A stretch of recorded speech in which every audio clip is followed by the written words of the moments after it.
はい、どうも、シアです。今日は皆さんご存知の通り、アメリカのキム・カーダシアンさんの下着ブランド、着物が日本の文化の盗用じゃないかって言って、波紋を呼んでる、その一件について、僕、シーアが思う持論について、今日はすごく率直に話していこうかなと思います。キムさんがこれ聞いたら結構怒るだろうなっていうぐらい率直に言います。僕が思う持論を、先に結論から言うと、キムさんのその商品自体すごくいいと思うんですよ。でも、ネーミングする上での考え方が浅はかすぎるし、言ってることもやってることも結構矛盾してるから、この着物ブランドのその商品登録の申請がまず降りないだろうなって思いますね。皆さん、キムさんって、インスタグラムのフォロワーが 1.4 億人いることを知ってますか？ 1.4 億人ですよ。日本の人口を軽く超えてますからね。アメリカで言えば、3人に1人ぐらいはフォローしてるし、っていうことは、彼女のそのファンの多くは女性である上に、アメリカを中心に 1.4 億人のそのインスタグラムのフォロワーがいるってことは、それこそいろんな人種の方が彼女のファンなんですよ。白人の方でしたり、黒人の方でしたり、混血でしたりね。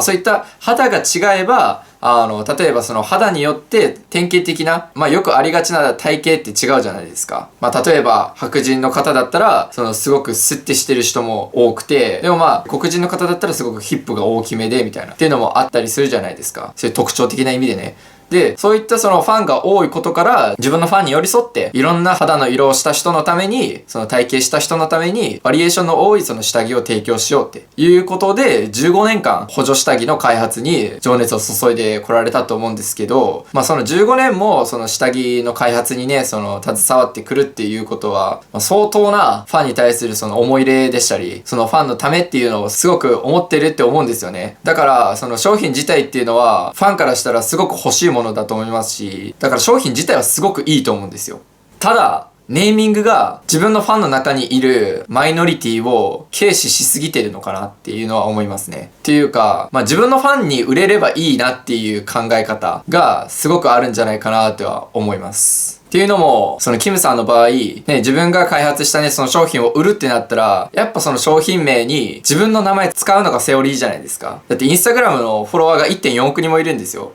そこに自分が開発しましたってその商品のブランド名見れば一発でわかるように自分の名前入れておけば、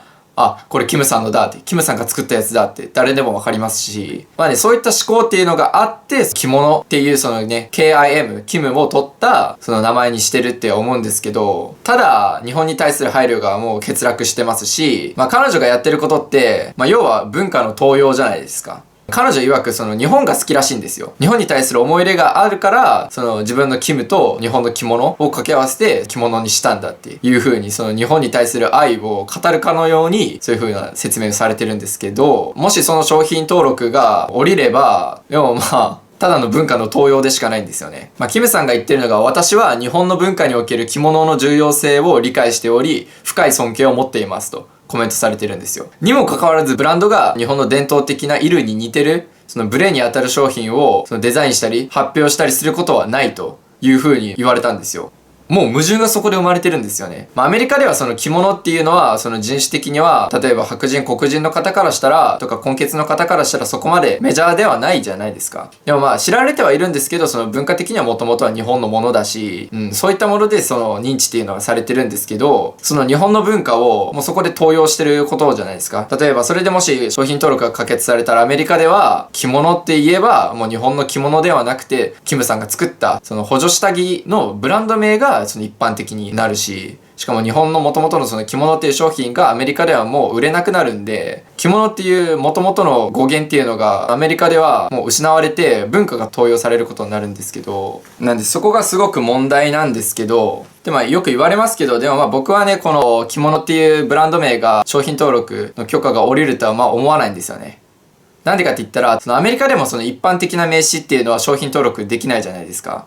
できるとしても、その分野が違えばできるんですよ。例えば、皆さんが今使ってる Apple 製品のスマートフォンとかパソコンとかっていうのは、Apple っていうその一般的な名詞を使ってても商品登録できる。なんでかって言ったら、元々のそのリンゴ、果物としての Apple から完全に分野が違う。全く関係がないコンピューターとかスマートフォンとかもう全く関係ない分野だからその Apple っていうものが成立っていうか許可が下りてるんですけど、だってそことの間ではその全く分野が違うから一般的に見たらAppleってそっちの Apple ねってそのコンピューターの方になりますし、まあみんな元々としてその果物の方を知ってるのが当たり前で、っていうのが普遍的だから多分、まあ一般的な名詞を使っても、その元々の母体が大きくて、で、その意味が全然関係なかったらその許可が下りると思うんですよね。でも、今回の着物に関しては、そのキムさんが商品登録の申請を送ったものが下着のブランドで、まあ要は衣類じゃないですか。で、元々の意味での着物っていうのはその日本のそのね、伝統的なその衣類で、どっちも衣類じゃないですか。で、母体で言えば、世界的に言えばもうね、絶対その日本の方が大きいんですけど、でも、もしそれが可決されてしまったら、もしかしたらキムさんのその影響力 1.4 億人のフォロワーがいるからこそ、その日本の元々の原型を越してしまうんじゃないかっていう懸念もありますよね。で、まあその中でも言われたりするのが、まあその、じゃあ下着と、その、じゃあ元々の、まあ日本の着物って全然、その同じ衣類だけど、そのタイプが違うからいいでしょっていう話じゃないんですよ。そんなアホらしい理由で許可が下りるんだったら、まあ例えば、アップルっていう名前の米があってもおかしくないんですよ。だってそれって、まあ元々のアップルってリンゴっていう意味で米出してて、まあでも同じ食べ物でも全然タイプ違うからいいよねっていう理由で、その許可されるわけないじゃないですか。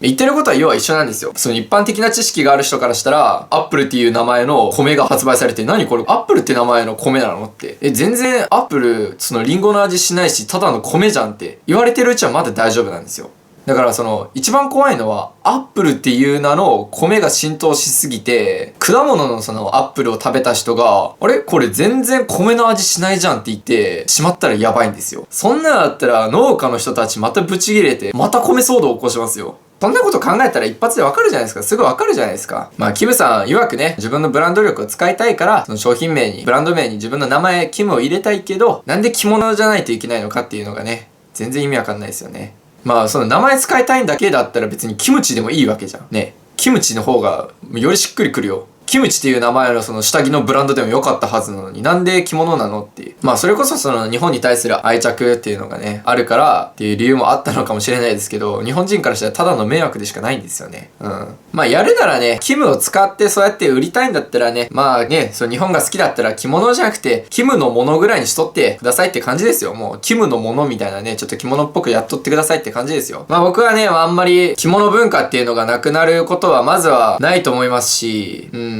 まあこれをよしっていう人が出てきたら、まあ多分その人たちっていうのは、ただのキム信者で、そういったなんか世界的にどう受け取られるかっていうのを全く考えてない人たちだと思うんですよね。うん。もし仮にその、キムさんの商品登録が可決されたっていう場合でも、その元々の世界的に知れ渡ってるその日本の着物っていう意味が文化の登用として、その独自性がなくなっていく、認知度として低くなっていくっていうことはまずないだろうなって思いますし、多分、物は良くてもその名前だから買わないっていう人もむしろ出てくるかと思います。特にその一般常識的なことがある方は、まあそういった行動に取ってくるんじゃないかって思いますし、そのブランド自体がすぐに廃案になることも考えられますしね。まあ多分、廃案になる前に名前だけ変わると思うんでしょうけど、っていう感じですね、今日は。